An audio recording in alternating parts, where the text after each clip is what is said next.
Hello and welcome to the official Xbox podcast. I'm your host, Tina Amini, and we have a very special episode today, as you can probably tell by the fact that I'm joined by Phill, Sarah, and Matt. Welcome. And we're going to talk about some updates at Xbox. We want to talk about game exclusivity. We want to talk about Activision Blizzard, now that they're part of our portfolio, how that might be an impact on Game Pass. And we want to talk about hardware, too, and how all of this fits into the strategy at Xbox. So where should we start, Phill? Well, when we originally had planned for this show, starting back in December, I think we probably would have started with Activision Blizzard, maybe talked a little bit about the exclusivity with some of the news coming up, and then hardware. But we've had some unforeseen news that has come out. So let's just go and tackle the exclusivity question, because I know it's on the minds of a lot of people. We hear from the community, and that's an important input for us. So we made the decision that we're going to take 4 games to the other consoles, just 4 games, not a change to our kind of fundamental exclusive strategy. We're making these decisions for some specific reasons. We make every decision really with the long-term health of Xbox in mind. And long-term health of Xbox means a growing platform, our games performing, building the best platform for creators, reaching as many players as we can. We're always looking to learn as a leadership team and to grow. And we think this is an interesting point in time for us to use what some of the other platforms have right now to help grow our franchises. So we're going to do that. So these 4 titles, what are they? Can you say? I'm not going to name those games. The teams that are building those games have announced plans that are not too far away. As we know, game teams put a lot of energy into their announcements with the partners. So I don't want to take anything away from those teams. So I won't be talking about the titles specifically, but I think when they come out, it'll make sense. Can we say if either of those titles are Starfield or Indiana Jones? They are not Starfield or Indiana Jones. Well, what was the criteria in how the team was thinking about selecting those 4 titles? Let me start a little bit outside of that, and then I'll get to the 4 specific games that we're talking about right now. Because the fundamental decision driver for any decision that we make, anything we're going to talk about today, is the long-term health of Xbox. That we're running a growing platform that is reaching more players, that our games are having as much success as possible. And I do have a fundamental belief that over the next 5 or 10 years, exclusive games that are exclusive to one piece of hardware, are going to be a smaller and smaller part of the game industry. And that's not some great insight, because if you look at the last 10 years and what the biggest games are today, it's a natural place. Whether it's one console and PC, multiple consoles, mobile console and PC, you see big games landing on multiple platforms. And we want to be a great platform for creators that are trying to realize that potential. But now back to the specifics of the question on these four specific titles. We looked at games that are over a year old, so they've been on Xbox and PC for a while. A couple of the games are community-driven games, new games, that kind of first iterations of a franchise that have reached their full potential, I'd say, on Xbox and PC. There's always growth. Franchises that we obviously want to continue to invest in. Part of having the ability to continue to invest is that the businesses behind those franchises continue. We think it's important that these service-based games that have communities behind them, that they can have confidence that they're going to exist in the future. So 2 of them, kind of community-driven games that will end up on other platforms and give us the ability to continue to invest in them. We think that's great for the business and great for the communities, more players to play with. I'd say 2 of the other games are smaller games that were never really meant to be built as kind of platform exclusives and all the fanfare that goes around that. But games that our teams really wanted to go build, that we love supporting creative endeavors across our studios, regardless of size. And as they've realized their full potential on Xbox and PC, we see an opportunity to utilize the other platforms as a place to just drive more business value out of those games, allowing us to invest in maybe future iterations of those, so sequels to those, or just other games like that in our portfolio.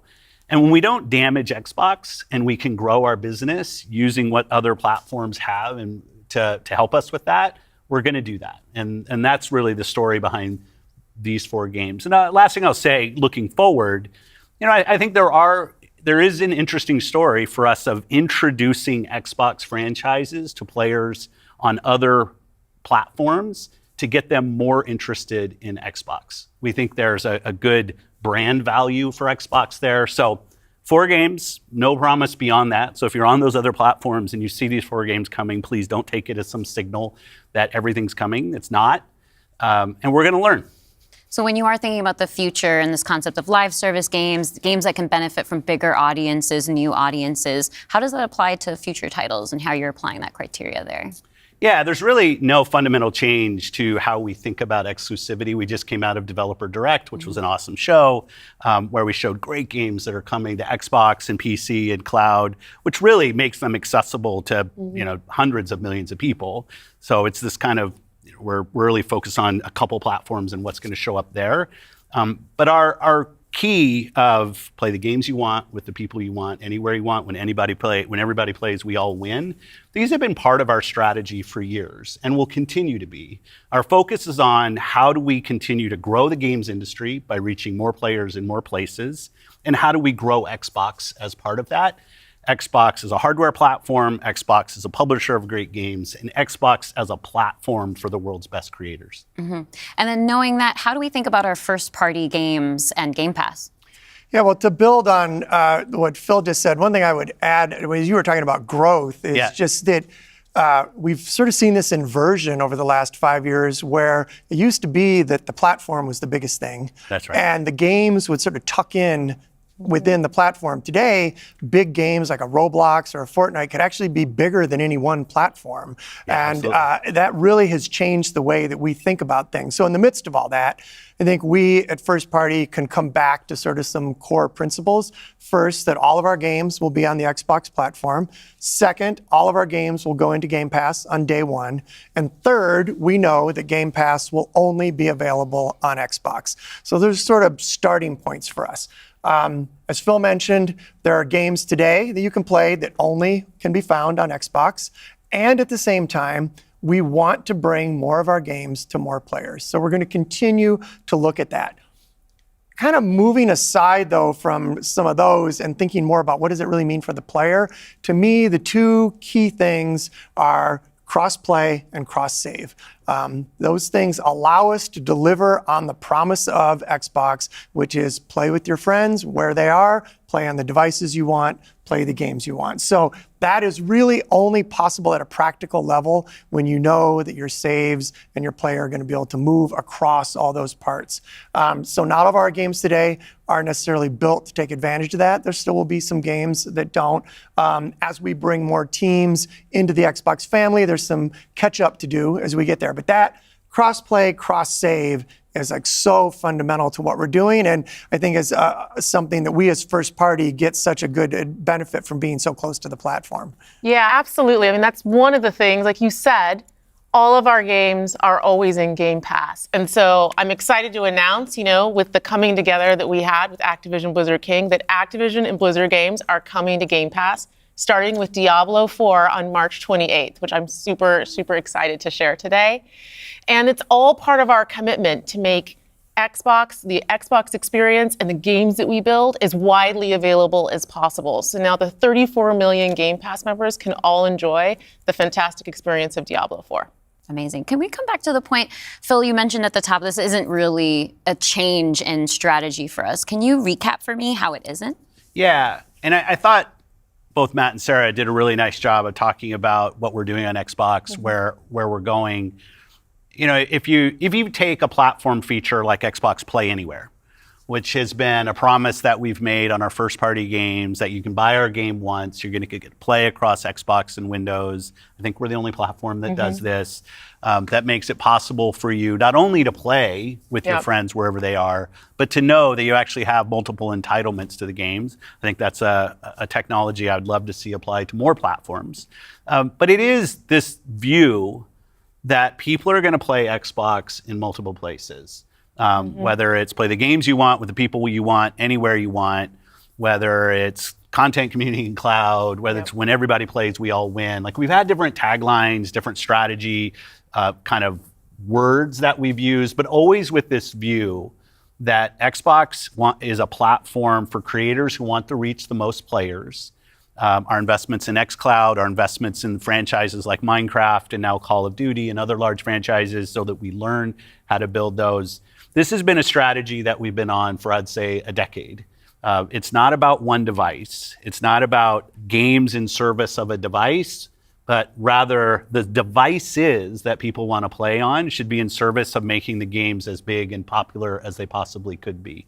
Because really a healthy creator community on Xbox, a healthy creator community in gaming all up is the thing that all of us as game players should be voting for, because that's the thing that will lead to the best long-term success and growth in this industry. And my understanding just from listening and learning from you three over the past few weeks, just understanding what's happening with Xbox, is that we see trends with player behavior where people are playing on multiple devices. That is the reality. And we have put some games out on multiple platforms before. So my understanding is that that's been good for players. How does that come back to the business with all of that in mind? Yeah, as you said, we have shipped games on other platforms. In fact, realistically, if you look with the addition of Activision and Blizzard and ZeniMax, we're one of the largest game publishers on PlayStation. We're one of the largest publishers on the Nintendo Switch, especially when you put Minecraft into the equation as well. And now we're one of the largest publishers on mobile platforms as well. And that's not something that we want to back away from. We want to continue to be building great games that millions and millions of people can love, and that they can play those games where they want to go play. But we do understand the business success that Xbox has to have. Us as leaders in this business, the system today, the system that all companies that we play video games from, is a world of you got to be growing your business. Growth in our Xbox business is critical to the long-term health of Xbox. Many people know I've been on Xbox for over 20 years. And I want to make sure Xbox is in the best position for the next 20 years. That means healthy player community, healthy creator community, and healthy business. So when we look at opportunities to allow more people to play, more people engage, more people to buy, more people to subscribe, it's all about putting Xbox in the best position. And our hardware is a critical component of that. The absolute best experience somebody has on Xbox is hardware that your team builds and that people play on. But that's not going to be everybody. We fully accepted that we're going to have Xbox players across all kinds of devices. So I think a lot of people think about 2023 as this incredible year for gaming. And in a lot of ways it was. There were some really amazing releases that I think we all enjoyed. But what were the signals behind the scenes that maybe indicated how we wanted to look at the future of Xbox and how we kind of keep up with the industry? Yeah, such a good question. And I think it's, as people who care about the industry, which I assume is people who are watching this, it was an amazing year. Some great launches, some of the games that I think will stand the test of time and people will be talking about a decade from now. But it's an industry that didn't really grow. And what happens when an industry doesn't grow? You end up with some job eliminations, which we had. We had even our own hard decisions to make about building a sustainable business for ourselves, but in no way were we alone in that. When you think about a healthy industry, I want players who believe that they will find the best games on the platforms that they love. I want people who invest their careers in working here to feel like this is a place that they can be successful. And that really is down to being part of an industry that is growing. If you listen to Lisa Su, the AMD CEO, she'll say that AMD-powered consoles are likely to decline in 2024. I think there's an amazing set of games coming in 2024, but if we don't get to growing as an industry, the industry will struggle. And today there's really two choices on how do you grow the industry. Do you say I have a fixed number of players, the players that we have today, and do I find new ways to monetize those players to get more money from the players that I have? Or do you think about how do I expand the business I have by finding new players and adding those to the base of players that already play? Our focus on Xbox for the last decade has really been on that latter point of how do we make sure Xbox is growing for our players, growing for our creators, so those people are finding success on our platform, which will grow the Xbox business and put Xbox in a position to be very strong for years and decades to come. Matt, earlier you were talking about these growing gaming communities, how they're incredibly large, and comparable on such a different level when we think about console audiences. Like you mentioned Roblox, you mentioned Fortnite. So how are we're obviously thinking about our responsibility, our hardware responsibility is supporting the growth of gaming communities. How has that actually shown up for the players? Are there other games we can speak to from our portfolio? Well, as Phill mentioned, two of the biggest ones for us, Call of Duty and Minecraft, they are driven just from the bottom up by the communities of people that play those games, which is so great. I think about it for the player community, it comes down to where are the friends, where are the people you play with, and then equally important is where have you built up your library of games, right? Where have you invested? Where's that library? I think those two things probably are some of the biggest influences on where people choose to play and what devices they choose to play. Yeah. When we think about, on the other side, the developer side, just any game developer wants their game to find the biggest audience possible. That's just the nature of building a game. You want people to enjoy and participate in what you've made. And I think we're in a unique position to deliver on that just because we are the platform. We build hardware, we've got a first-party games group, and then we've got a system that ties that together, that brings together your friends, your progression, your achievements, all of that. And I think that's really what has contributed to the momentum behind some of these communities. Yeah, absolutely. When you just step back and you look at the history of the industry, we've moved from a place where it used to be that someone built and launched a game to accelerate hardware to actually the things we do with our hardware and with our platform are all in service of making those games bigger. And we think about that across all of the investments we make, the consoles we build, the investments we do with things like cross-play, cross-progression, the things that we're doing with cloud. How do we actually give more options to game creators so they can have the greatest success? I think one of the fun recent examples about this is actually Pal World. Pal World was able to launch, they were a game preview, they launched in Game Pass, they also simultaneously launched in Steam. And through the combination of those things, Pocket Pair was able to have this outsized success, and it was the largest third-party Game Pass launch ever. And that's all because we give creators options on how they can launch their games. We've got subscription, we've got retail, we've got free-to-play, we've got game preview. We have the consoles, we have our experience on PC, and they can access all of those things. And when we step back and we just look at the performance of our platform all up, we know it's working. We're at the highest level of users on console, the highest level of users on PC, the highest level of users on cloud ever. We have double-digit growth rate on PC and cloud, places where we're enabling creators to actually reach new players beyond the console ecosystem. And that's why we're leaning into it and doing more, because we see all those signals. So we're talking about the role that hardware plays for creators, for the games and those communities. What about the role that hardware plays for us as a business, for Xbox? When we look at our hardware, it really is, and Phill said this earlier, it's where you get the most flagship seminal experience of Xbox.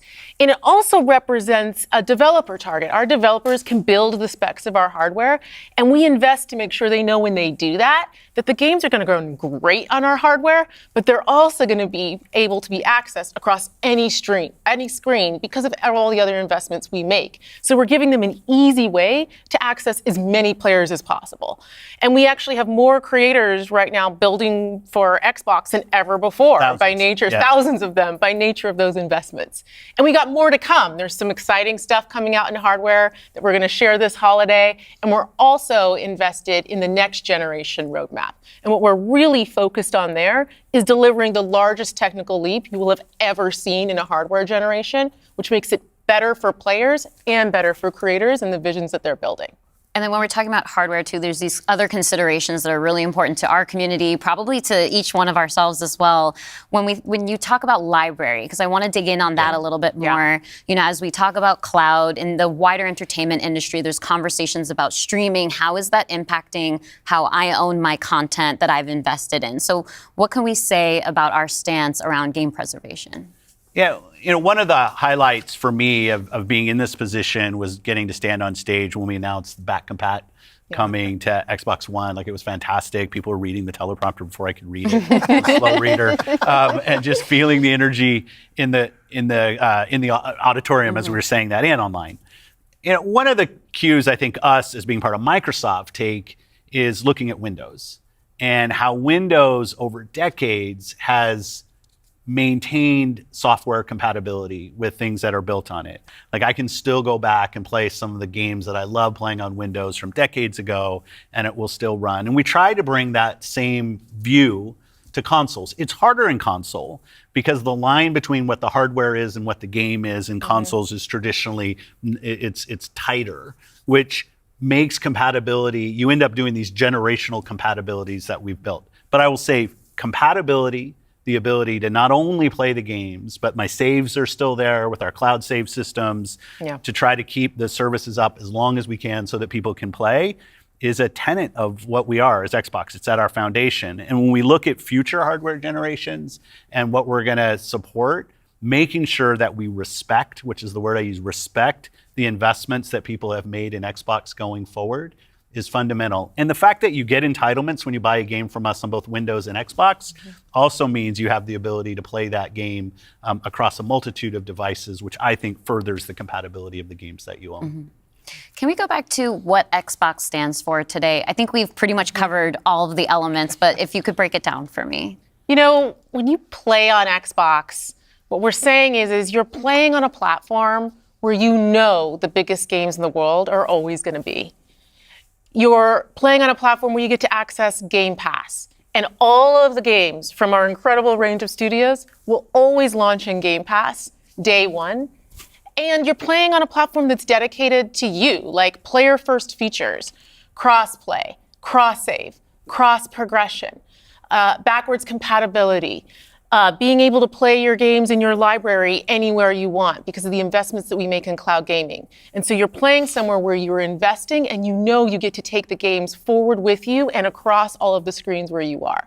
And I think most importantly, Xbox is a place where you know when you're investing in Xbox, you're investing somewhere that is dedicated to making games more successful and creators more successful so that they can invest more to bring even better experiences to you all of the time.